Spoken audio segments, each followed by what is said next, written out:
This detail could change everything for New Jersey. New Jersey Devils update regarding both goaltenders here on Devils Digest. Welcome in, ladies and gentlemen, to Devils Digest. I'm your host, Ryan the Gosiker, here with you as always. Before we get into the program, I really want you to be a subscriber to the channel. We need your help getting to our goal of 1,000 subscribers by opening night.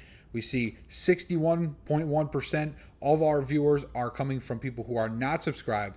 We need you to hit that subscribe button, not only for us, but for you as well. If you want to stay up to date on all things Devils, rumors, breaking news, stuff like that, we've got you covered here on the channel. Now, let's get into the program today. I want to talk about the goaltender tandem that New Jersey has going into this season. I think if we all look at it, we kind of think it's one of the best.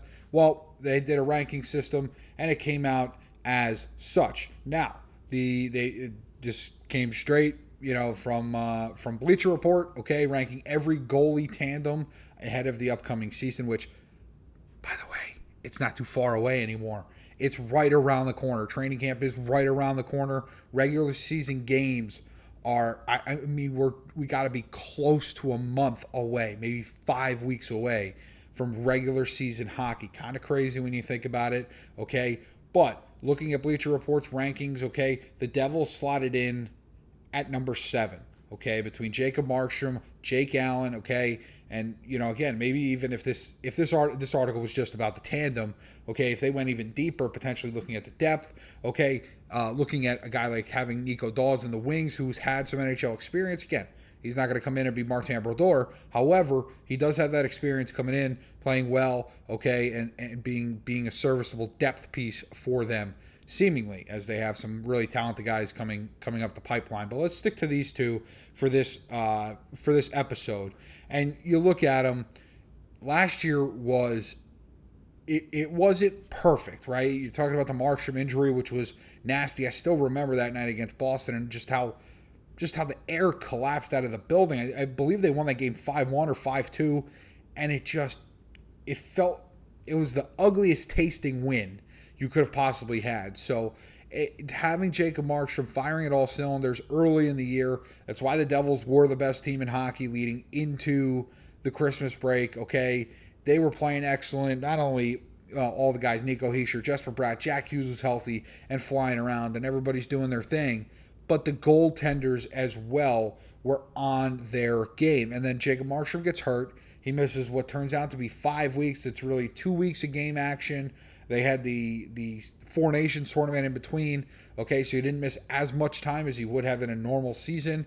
Okay, Jake Allen really fills in and has to be that one guy again, which we know he hasn't been for the last few years. He's kind of been that backup.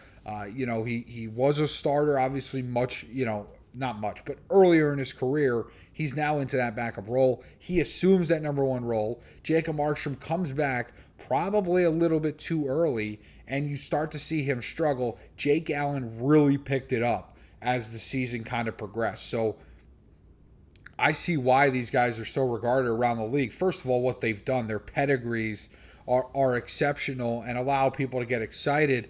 Allen had a superb with a .908 save percentage, and he tied Markstrom with 4 shutouts. Having two outstanding veterans like this in tandem gives the Devils a lot of insurance, yes, but a lot of confidence as well, because it's, at some point, you feel confident even when you have to go to your backup. A lot of times, a lot of leagues, a lot of sports, you go to the backup and you're like, oh boy, can we just even hang on for dear life?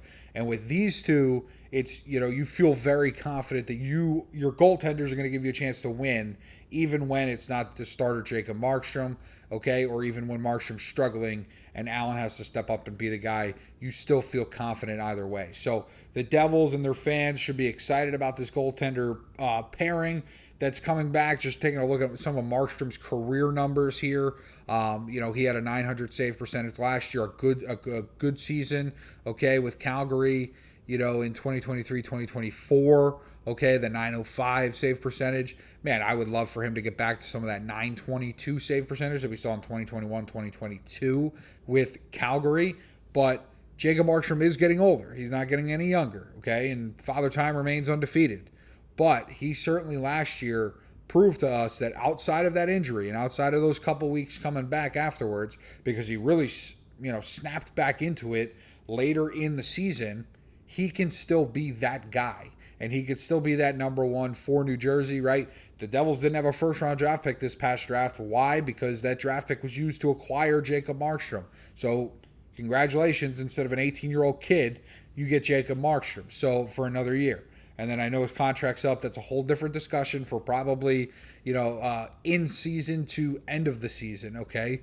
But this tandem as a whole, I really love. I really do enjoy watching these guys work together, okay? And here's Jake Allen's stats. I'll see if I can get you a better angle, hair bit here, okay? We mentioned the 908 save percentage, even besting Markstrom last year. Obviously not the same amount of games played, but he still played in it. I believe that's his 31 games or 21 games. It's still a really good year for him. That does say 31. Okay, 29 games started, 2 games he came in relief.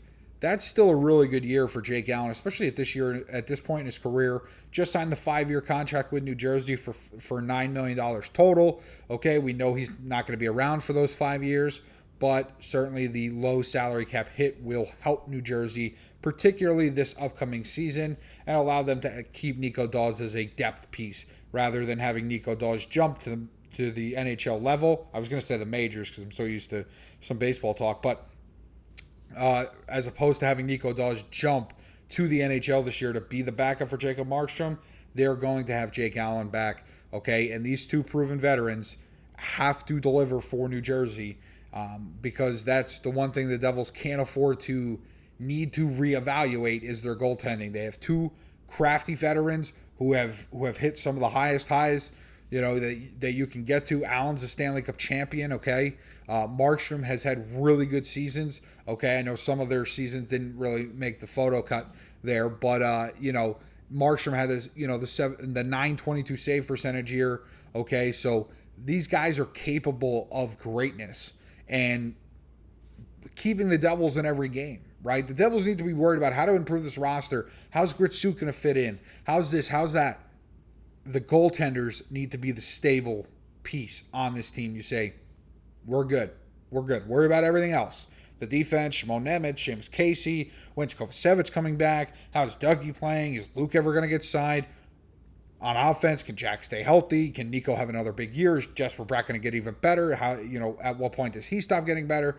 Is Timo Meier finally going to explode? What does the bottom 6 look like? All those are fair questions and big questions.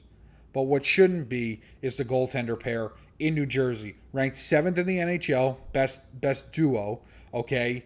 And that is good for 4th best in the East, okay? So, out of those 7, 3 other East teams were up there. I believe it was Toronto, Washington, and I'm blanking. Tampa Bay. Tampa Bay, I believe it was Toronto was up there at number 3.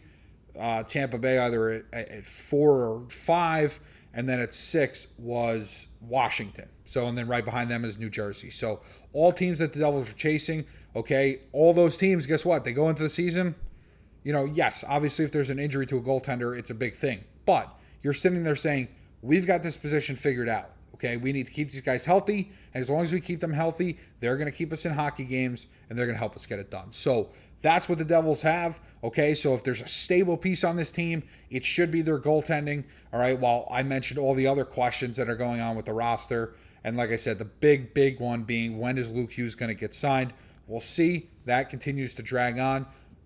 I want you to leave us a comment. What do you think? Where does this Devils duo rank in the NHL in your opinion? Is 7th the right spot? Is it too high? Is it too low? What do you think? And keep feeding into some of the comments, all right? Because we appreciate hearing from you all and being active members of the Devil's Digest community. So, as always, it's a pleasure being here, talking with you, chatting with you, whether you're listening, whether you're watching, whether you're doing both. I appreciate it. Aiden appreciates it. The whole team at Devil's Digest appreciates you and your time. Okay, we want you to be a subscriber. Only 61.1%, or only 38.9% of our viewers are subscribed. So that means 61.1% of you are not. We need your help to get to 1,000. Our goal is to get to 1,000 by opening night. We need you to do that not only for us, but also for the fact that being subscribed is one way to keep up with the latest Devils content, all the rumors, all the breaking news. Once we get into the season, we're talking post-game reports and stuff like that. So please hit that subscribe button and help us get to 1,000. And other than that, we'll talk to you next time on Devils Digest.